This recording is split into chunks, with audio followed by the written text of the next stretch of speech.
Makanya Kanjeng Nabi Muhammad SAW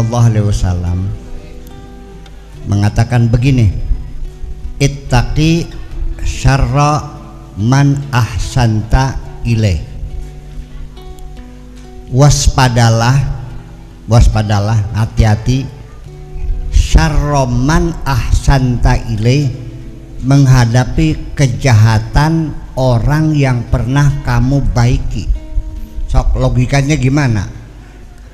Kamu menolong orang, kata Nabi, waspadailah kejahatan orang yang pernah kamu tolong. Untuk apa? Kenapa harus diwaspadai? Begini, kita menolong kamu, Buya, saya mau sekolah ke perawat, testing, tapi saya nggak lulus, bisa bantu? Oh bisa, saya bantu.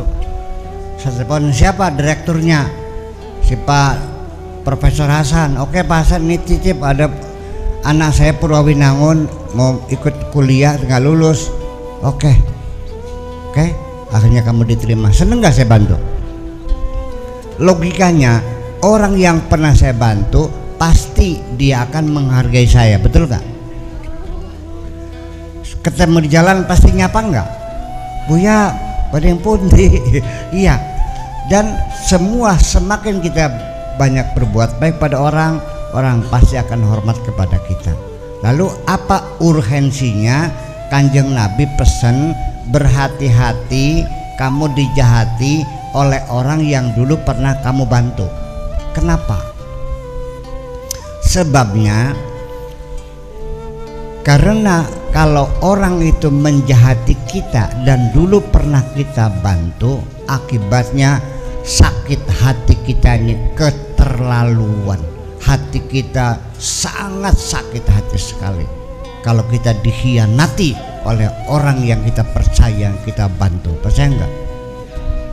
Makanya seorang istri begitu ketahuan suaminya berselingkuh, sakit hatinya bukan main. Bayangkan, bajunya dicuciin, tiap hari dimasakin, betul nggak? Bayangkan, setiap malam ditunggu kapan suamiku datang, dimuliakan, dihormati, tiba-tiba ketanggut lagi naik motor sama cewek lain. Kelenger nggak tuh? Lenger belanda. Tetapi ketika ibu-ibu melihat ada suaminya orang lain berselingkuh, sakit hati enggak? Ibu-ibu melihat ada orang laki berselingkuh, sakit hati enggak? Enggak. Kenapa? Karena kita tidak pernah berbuat baik. Nah, artinya kebaikan kita itu menyebabkan kita jadi sakit hati ketika yang kita baiki tidak berterima kasih, tidak menghormati, bahkan menjahati kita sendiri. Ibu-ibu pernah enggak dilawan sama anak? Ini anak kita datang bawa cowok pakai anting, rambutnya merah, dikepang kayak jaran, bajunya ditempeli tutup botol, kerancang kerincing, celananya disobek-sobek. Nok nggawa apa kungkung anu jeme demenannya kita, maksudnya ya pengen jaluk, pengen kawin. Ya Allah nok, amit-amit pitung turunan, dua mantu mau beli doya.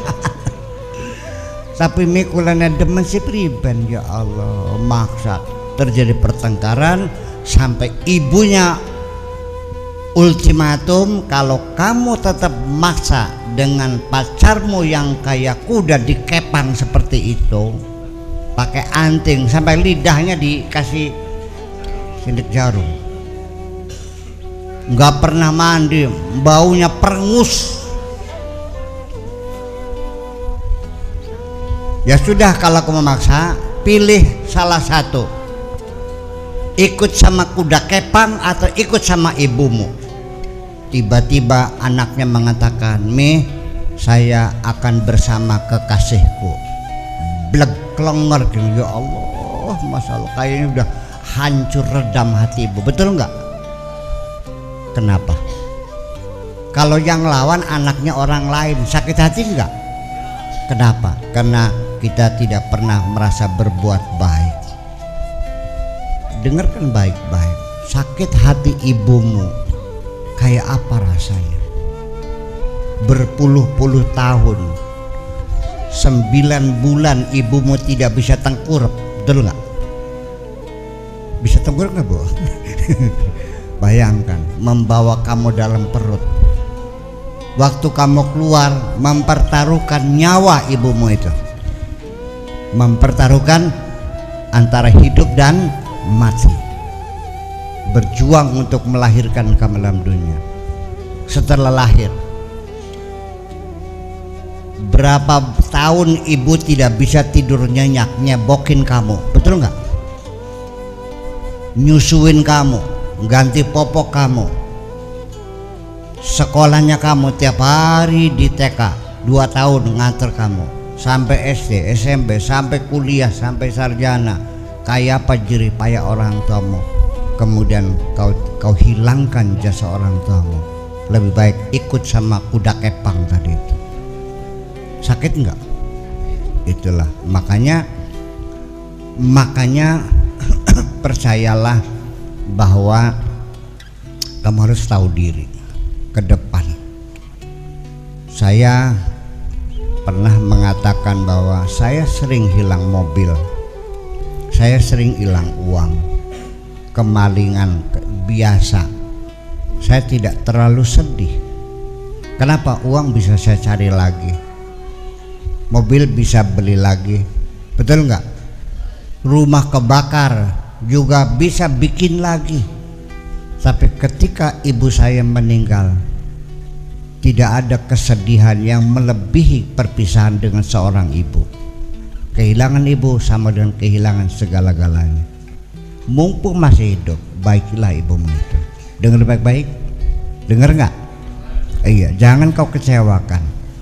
Dan ini untuk anaknya. Nah, sebaliknya untuk ibunya juga saya pesankan, wahai ibu-ibu sekalian, supaya engkau jangan terlalu sakit hati ketika anakmu mengecewakan.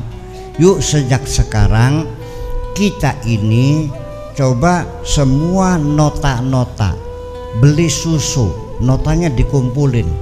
Ke bidan dulu ngurusin bayi perut, dikumpulin notanya.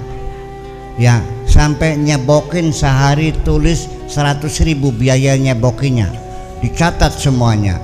Begitu anaknya ngelawan, nih bayar semuanya. Oke. Ayo, mampu nggak? Bayangkan, ya Allah ya Rabbi, nggak bisa. Memang kamu tidak tahu, tidak sadar kamu dicebokin ibumu, tapi kamu kan melihat banyak anak-anak dicebokin ibunya. Kamu juga seperti itu kan? Kamu mungkin lupa menyusu sama ibu, tapi tiap hari kamu ngelihat orang ibu nyusuin anaknya. Berarti kamu juga begitu sama toh. Masa kelingan yang masih bayi barang emang. Ya kan begitu persoalannya. Nah, itu alternatif pertama. Alternatif yang kedua, saya mohon ibu-ibu supaya jangan kecewa. Makanya sejak awal ketika kita mengasuh anak-anak kita, diniati lillahi ta'ala, diniati ibadah lagi ngopeni makhluknya Gusti Allah, supaya jangan sakit hati. Anggapan baik anaknya sampean ku ingon-ingone sampean. Paham? Jadi ngelawan-ngelawanan, nurut-nurut selesai. Karena semua yang kulakukan adalah hanya untuk Allah Subhanahu wa Ta'ala. Dan sejak sekarang ibu-ibu jangan berharap akan mendapatkan kebaikan dari anak-anak kita.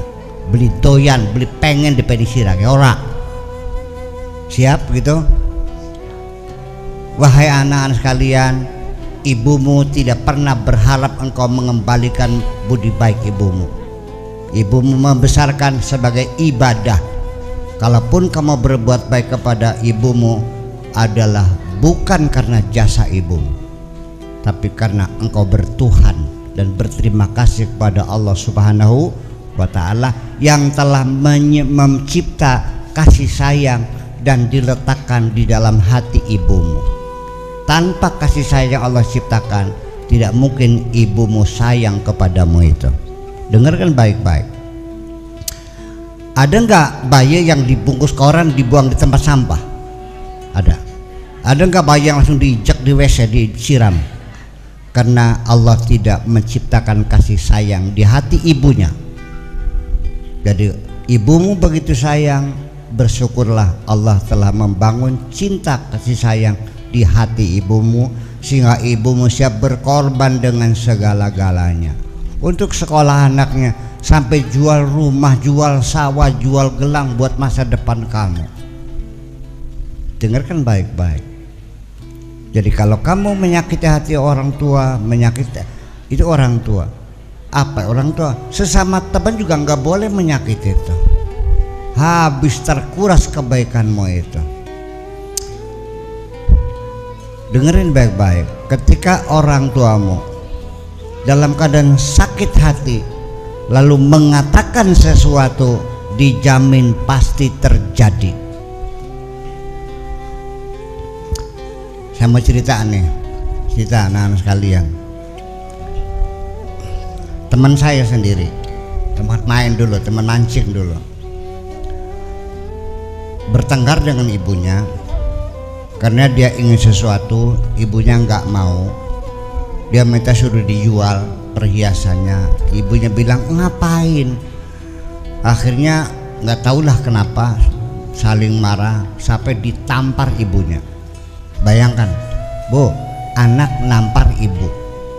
Saya ini cerita beneran, bukan katanya, tapi gue sebut namanya ya, karena nanti mengupas namanya lagi. Saking hanya ibu, si anak pergi. Ya sudah, mulai hari ini aku tidak akan lagi menginjak rumah ini, kata anaknya gitu. Ya los, nyingkir ya los, gitu, saking kerasnya. Tapi begitu dia pergi, ibunya bilang, buntung tangan sirake. Dengar, tahu buntung? Berangkat dia ke Jakarta naik bis. Bis waktu itu belum pakai busa, dudukannya juga masih kayu dulu mah, bis di Jakarta tuh. Rupanya naik bis ke Jakarta, tangannya keluar gitu, diserempet mobil lain, putus tangannya. Pulang-pulang buntung tangannya. Akhirnya Pak, yang sengsara ibunya juga ngurusinnya. Jadi pesan ibu-ibu sekalian juga sebaliknya, seberapa marahnya engkau kepada anakmu, tolong aja jangan pernah nyupatani anak. Tolong dengar baik-baik nih, jangan pernah mengutuk anakmu. Kalau terjadi nanti sampean sendiri yang sengsara. Bahkan nyupatani anak sekalian tak supatani majing swarga. Saya mau nggak disupatani swarga?